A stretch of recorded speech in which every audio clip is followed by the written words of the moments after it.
Today is Adi Shankara Jayanti. It's a very important day for all of us who are in this tradition of Sanatana Dharma. Without Adi Shankaracharya ji, we wouldn't be here, we wouldn't move, we wouldn't understand anything. When we look at this mantra, Maha Mrtyunjaya Mantra, Mrityoho Mukshiya, free me from bondage, the only way to really be free is to have a guru. And today I'll tell you how Adi Shankaracharya ji met his guru.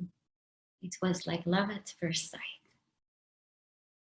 Adi Shankaracharya ji, from a very, very young age, he mastered the Veda. He mastered the 4 Vedas, very adept in chanting it. He was a superb student in Gurukula, and everybody really loved this young boy, Shankara. Shankaroti di Shankara, the one who brings auspiciousness is Shankara. And his father passed away when he was very young. And by the time Adi Shankaracharya ji grew to 8 years old, he wanted to take sannyasa. And his mother said, "You can't leave me, you can't take sannyasa because then I'll be alone and nobody will be here and you're such a young boy. Don't you want to get married?" You know, the usual thing they tell all of us. Don't you want to get married? Don't you want to have a family? Adi Shankaracharya ji said, "No, I want to go." But his mother didn't permit him. And you know, one cannot take sannyas until they get permission. So one day when he was swimming in the banks of the river, a crocodile caught his foot. And his friends were there, and his friends rushed and called his mother and said, "Shankara is caught, he's caught." And the mother saw Shankara caught, and Shankaracharya said, "You know, the crocodile will only let me go if you let me take sannyasa. Let me take sannyasa, and this crocodile will let me go. I'm very sure of that." You know, and she didn't know what to do because it's like her son is caught by a crocodile. And so she said, "Okay, fine. And so he said, "Okay." And the crocodile left his foot and Shankara left home. At 8 years old, he didn't have anything. He carried one kamandalu and he set off, not knowing where he's going to go, not knowing how he's going to pass his days, where he's going to get food from, where is he going to sleep. He didn't know anything. And he was 8 years old. And this young boy left his home. He left his home and he walked all the way. He was from Kerala. So from Kerala to Omkareshwar, the middle of India, how much he would have walked, you can just imagine how long it would have taken him, full of uncertainty. And finally, when he got to the banks of River Narmada, he felt that there, somehow, he would find his teacher. He was craving, longing to learn more, to find a teacher, to know this truth, to know the deeper meaning of it. He was really craving, and he did so much tapasya. He walked and he slept in various places. He survived some days with food, some days without food at 8 years old. And so on the banks of River Narmada, he saw all these older people and he said, "Can you be my guru? Can you be my guru?" He would he would just nudge each of them and say, "Will you be my guru? Will you be my guru? Will you be my guru?" And each of them, said, "We are not worthy to be any guru. But if you want to go meet a guru, you must go into the caves. And there sits Govindapadaji, Bhagavan Govindapadaji. He sits in Samadhi. He is a guru. He is a guru who will tell you what is in Shastra, but not only tell you what is in Shastra, he lives what is in Shastra. Go to him, Govindapadaji." And so Adi Shankaracharya ji makes his way to the cave. He makes his way to the cave and he sees Govinda, Pada. He's just sitting there quietly, not moving, nothing, just in his own peace. And Adi Shankaracharya, at that time just Shankara, he calls out, "Oh Guru! Oh Guru!" Govinda Pada just sits quietly, unmoved. And Shankara says, "Won't you please have compassion on me? That state that you're in of bliss, I want that too. And if only you can experience it, then how about us?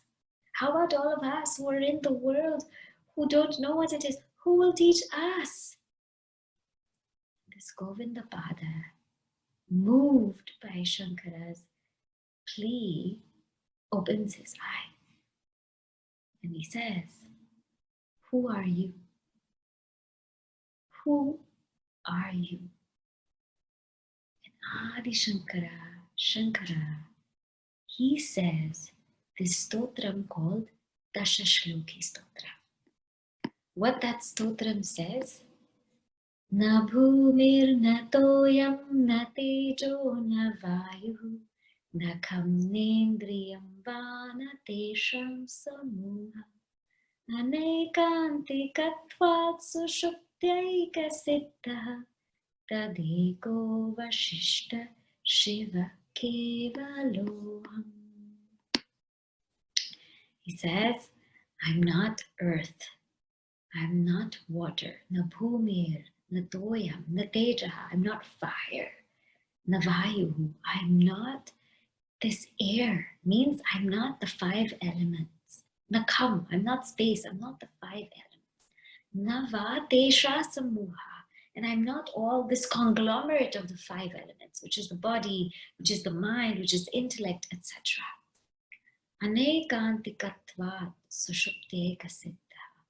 I am that which is known through deep sleep, because in the state of deep sleep, everything's shut down, but I'm the only one who remains. And what is that? Tad ekaha avashishtaha, that one which remains is Shiva. Kevala Shiva means pure consciousness, pure auspiciousness. That's who I am. This is the way Adi Shankaracharya ji replies to his guru. Now, when his guru saw Shankara reply like that, when Shankara saw his guru just stunned, that was love at first sight. The guru meeting the shishya falling at the guru's feet. And it is then on where Govinda Pada gave Adi Shankaracharya ji his assignment, his study, and his way to the path of knowledge. With his Guru's grace, Adi Shankara began to write commentary on Vishnu Sahasranama. He began to write commentaries on the Upanishads, on the Bhagavad Gita, and even on the Brahma Sutra. And it's because of all of his commentaries that we can understand all of those texts today. If it were not for Adi Shankaracharya ji, we wouldn't know how to read a Gita shloka, how to make sense of it. Whenever I read a shloka, and I read his commentary, everything just becomes clearer. Prasanna Gambhira says his commentaries are prasanna, very pleasing, but Gambhira, very deep. So when I think of him, I think of how I actually owe my life to him. And without surrendering to someone like that, this knowledge cannot take place. So today, when we say Mrtyoho Mukshya, free us, may we first be able to surrender that the feet of our Guru Parampara. And when we do, then they can truly shower their grace upon us. Today, let's think about that. Let's start with 3 ohms. I apologize today, it took longer than usual, but when you talk about Shankara Ji, you have to say so much. There's so much.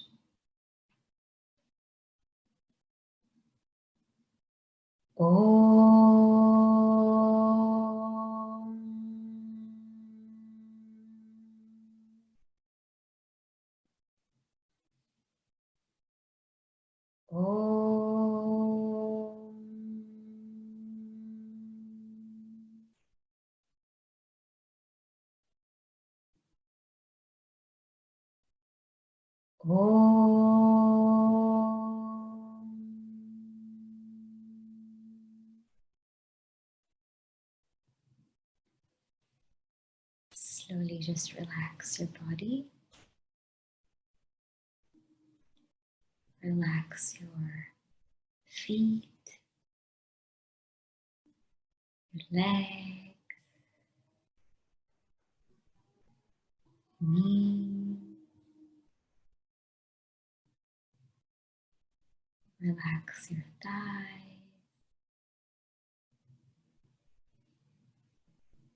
Relax your hips and your stomach, your chest.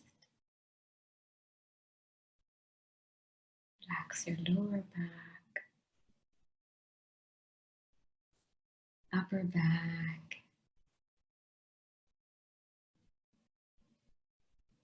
Relax your shoulders, arms, hands, fingers. Relax your neck, face, forehead, and the tip of your forehead.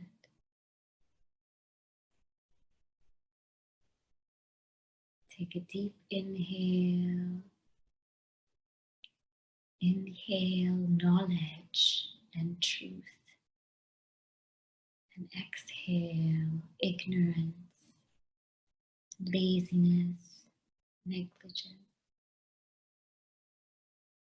Inhale knowledge and truth.